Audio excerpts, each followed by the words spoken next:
This man spent 30 years on death row at Union Correctional Institution in Florida, and he has just been executed. His name was Glen Edward Rogers, known as the Casanova Killer. In this video, we'll go over his story, his crimes, his final words, and what he requested for his last meal.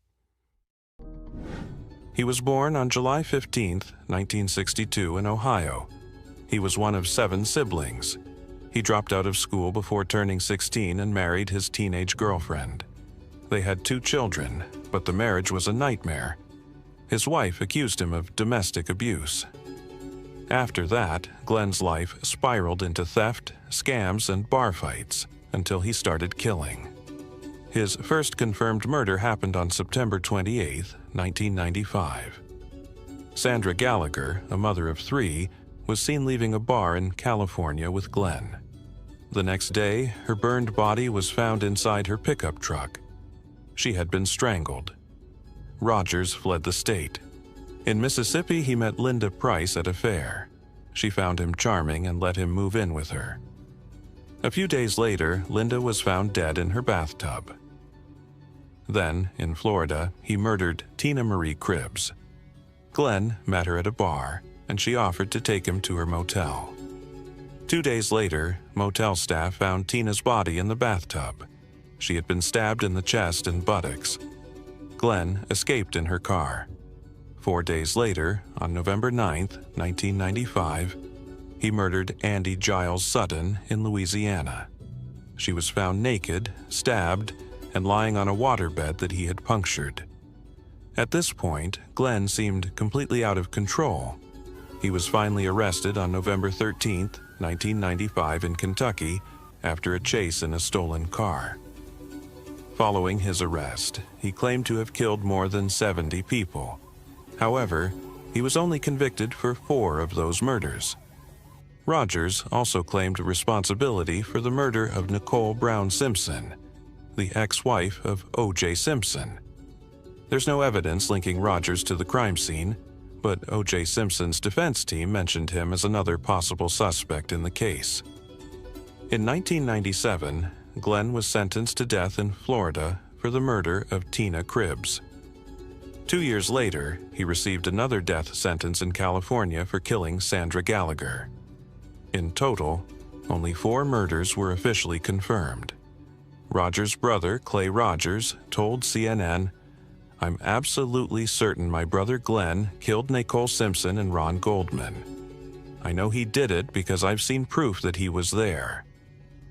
Earlier this year, Rogers requested a new hearing to present evidence that he had suffered repeated sexual abuse during childhood, hoping the jury would commute his sentence to life in prison. That request was denied. His legal team also argued that Rogers suffered from porphyria, a rare condition that could cause extreme pain during lethal injection, making the execution process inhumane. That appeal was also denied, since Florida does not offer alternative methods such as firing squad or gas chamber. After nearly 30 years on death row, all his appeals were exhausted. On April 15, 2025, the governor of Florida signed his final death warrant. Glen Rogers woke up at 3:45 a.m. on the day of his execution. For his last meal, he requested pizza, chocolate, and a soda. That same day, he received a visit from his wife. His brother, who had traveled from Kentucky, visited him the day before and then returned home. On May 15, 2025, Glen Edward Rogers was executed by lethal injection at Union Correctional Institution in Florida. The drugs began to flow shortly after 6:20 p.m., and he was pronounced dead at 6:30 p.m. According to eyewitnesses, Rogers appeared to suffer for about 10 minutes. His body trembled slightly, and his breathing was irregular. It was not an immediate or peaceful death. When asked for his final words, he gave one of the most bizarre statements heard in recent times. "I know there are a lot of questions that still need answers. I promise you, you'll have them very soon, and I hope that somehow It helps you close this chapter." Then, with unsettling calm, he added, "President Trump, keep making America great. I'm ready to begin." The reaction in the room was confusion. Randy Roberson, son of one of the victims, said, "I wondered, where did that come from?"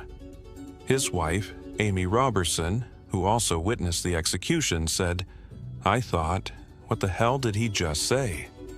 Even in his final moments, Glen Rogers managed to bewilder everyone in the room, leaving behind a legacy of horror and one last line no one saw coming.